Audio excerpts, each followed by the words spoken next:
नमस्कार. स्वामी cyber cafe Sangamner मधून मी पल्लवी संतोष भोकनळ. एक महत्त्वाचे अपडेट आहे आमच्याकडून. 31 तारखेपर्यंत आपणा सर्वांना एक महत्त्वाचं काम करायचं आहे. ते म्हणजे आपलं आधार कार्ड पॅन कार्डशी लिंक करून घ्यायचे. आता आधार कार्ड पॅन कार्ड लिंक करण्यासाठी दंड 1000 रुपये चालू आहे. हाच दंड 31 तारखेपर्यंत जर तुम्ही आधार पॅनला लिंक केलं नाही तर हा दंड वाढू शकतो. त्यानंतर दुसरं महत्त्वाचं काम म्हणजे आपल्या गाडीला HSRP नंबर प्लेट बसवून घेणं बंधनकारक आहे.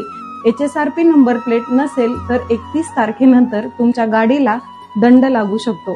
त्यानंतर लाडकी बहीण योजनेचे पैसे ज्या भगिनींना मिळतात अशा सर्व भगिनींना एक महत्त्वाची सूचना आहे की तुमची KYC जर झाली नसेल किंवा KYC करताना जर आधी काही चुकलेला असेल तर अशा सर्व भगिनींनी आपली लाडकी बहीण योजनेची KYC करून घ्यायची आहे. अन्यथा हा योजनेचा येणारा जो हप्ता आहे तो हप्ता